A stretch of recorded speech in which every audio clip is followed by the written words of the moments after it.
အားလုံးမင်္ဂလာပါဆီယမကတော့သားဖွားမိရဲ့အထူးကုဆရာဝန်ဒေါက်တာငိမ့်မိုးတော်ဖြစ်ပါတယ်အခုဆီယမဆွေးနွေးမယ့်အကြောင်းအရာလေးကတော့သားသမီးလိုချင်တဲ့ဇုံတွဲတွေကိုယ့်ရဲ့ fertility ပေါ့နော်အဲ့တော့မျိုးပွားခြင်းနဲ့ဖွဲ့တွေအတွက်ကိုဘုသူတရစရာလေးတွေပြောသွားမှာပဲဖြစ်ပါတယ်အဲ့တော့သားသမီးလိုချင်တဲ့ဇုံတွဲတွေဟာကိုလိုချင်ရဲ့နဲ့မရနိုင်ဘူးလို့ထင်တဲ့အခါတွေမှာဆိုလို့ရှိရင်သားသမီးရဖို့အတွက်ဆရာဝန်တွေနဲ့အတိုင်းပင်ဆွေးနွေးတာသားသမီးရကြောင်းနီးလန်းတွေကိုဆောင်ရွက်ကြတာတွေရှိပါတယ်အဲ့တော့ဘလို့အခြေအနေမှာဆိုလို့ရှိရင်တော့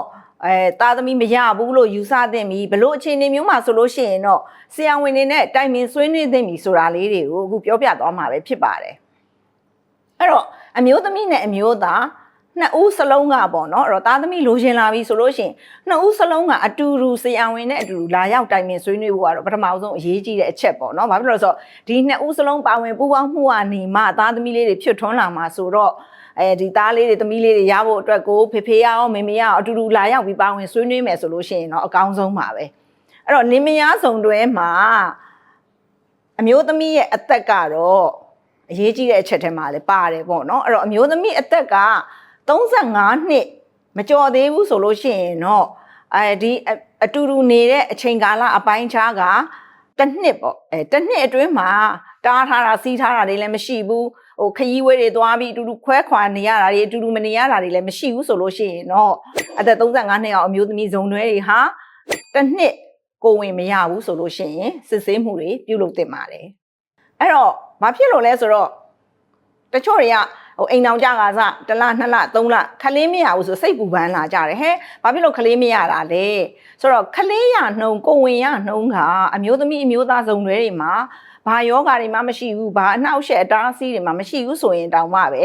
20ကနေ25ရာခိုင်နှုန်းပဲခလေးရနိုင်ကြီးရှိပါတယ်အဲ့တော့အသက်35နှစ်အောက်ဆိုလို့ရှိရင်အချိန်လဲရှိနိုင်သေးတဲ့အတွက်ကြောင့်မလို့တစ်နှစ်အထိခလေးမရဘူးပုံမှန်အနေထားတိုင်းနေပေမဲ့ခလေးမရဘူးဆိုလို့ရှိရင်တော့တိုင်ပင်ဆွေးနွေးတင်တာပေါ့နော်ဒါပေမဲ့အမျိုးသမီးရဲ့အသက်က35နှစ်ကိုနည်းနည်းကျော်သွားပြီ35နှစ်ပြည့်ပြီးသွားပြီဆိုလို့ရှိရင်တော့ovarian reserve လို့ခေါ်တဲ့ပေါ့နော်ဒီသားဥထဲမှာရှိတဲ့သားဥကျွေနှုံးလေးတွေသားဥရှိနေတဲ့လက်ကြံလေးတွေကနည်းသွားမှာဆိုတဲ့အတွက်အမျိုးသမီးနဲ့အမျိုးသားအတူတူနေတဲ့ခလေးမရဘူးအမျိုးသမီးအသက်က35နှစ်ကျော်နေပြီဆိုလို့ရှိရင်တော့ဒီ6လကျော်လို့မှခလေးမရဘူးဆိုလို့ရှိရင်တိုင်ပင်ဆွေးနွေးတာတွေလုပ်တင်တယ်ပေါ့နော်အသက်နဲ့မဟုတ်ဘဲနဲ့တခါယောဂလက္ခဏာအခြေအနေတွေဆိုလို့ရှိရင်တော့ဥမာအမျိုးသမီးမှာရာသီလာတာမူမမှန်တာမျိုးတွေရှိတယ်သအိမ်ထဲမှာမိုင်ယိုးမလို့ခေါ်တဲ့အလုံးမျိုးတွေadenoviruses လို့ခေါ်တဲ့သအိမ်ကြွက်သားနံရံအတွင်းမှာသွေးလုံးအိတ်တဲနေတာမျိုးတွေဒါမျိုးတွေရှိတယ်ဆိုလို့ရှိရင်နောက်သွေးစင်တာတွေမမှန်ဘဲနဲ့သွေးတွေအများကြီးစင်တာရာသီလာတဲ့အခါမှာနာကျင်ကြိုက်ခဲတာနောက်တစ်ခါပြီးတော့သူကခွဲစိတ်မှုတွေလုပ်ထားတယ်ပေါ့နော်ဥတက်ပေါက်လို့ခွဲစိတ်ထားတာဖြစ်စေသားဥပြုံတရေတဲလို့ခွဲစိတ်ထားတာဖြစ်စေအဲ့လိုသားဥပြုံတရေတဲဘူးတဲ့